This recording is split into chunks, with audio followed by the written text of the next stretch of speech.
விவசாயிக்காக இந்த வீடியோ பார்த்துட்டு போங்க. ஏன்னா ஏன் இப்படி சொல்கிறேன்னா, இது என்ன கருப்பு கலரில் கிடக்குன்னு பார்க்குறீங்களா? இது வந்து சாம்பல். நம்ம காட்டுக்கு சாம்பல் வந்திருக்கு. இது வந்து ரைஸ் மில்லில் இருக்கிற அங்கேருந்து வரும் நம்ம காட்டுக்கு சாம்பல். ஏன்னா இது எதுக்குன்னு பார்த்தீங்கன்னா, நம்ம காட்டுக்கு சத்து பத்தலைன்னா போட்டுக்கலாம். சாம்பல் போட்டால் கொஞ்சம் சத்து வரும். அடுத்த கடலை போட போகிறோம். அதனால் சாம்பல் போட்டால் சாம்பல் போட்டால் சத்தும் வரும், மண்ணும் நல்லா கேப் விட்டு நல்லா பொதன்னு இருக்கும். அதை பாருங்க, ஒரு இது கழட்டி விட்டாங்க கொட்டு கருப்பு கலரில். அப்புறம் பார்த்திங்கன்னா இன்னொன்னே கழட்டுறாங்க, பொறுமையாக கழட்டணும். ஏன்னா இது வந்து கண்ணில் போட்டால் கண்ணெலாம் எரியுது.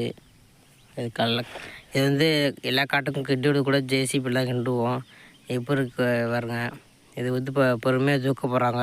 தூக்கும்போது பொறுமையாக தூக்கணும். எல்லாம் காற்றெல்லாம் பறக்குது பாருங்க. அது பொறுமையாக தூக்கணும். இல்லைன்னா எல்லாம் காற்றுலேயே பறந்து போயிட்டு எல்லா காட்டுக்கு பரவிடும். பக்கத்து இடத்துக்காரங்களாம் பரவிடும்.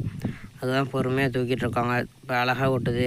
விவசாயிக்காக லைக் பண்ணுங்கள், ஷேர் பண்ணுங்கள், சப்ஸ்கிரைப் பண்ணுங்கள்.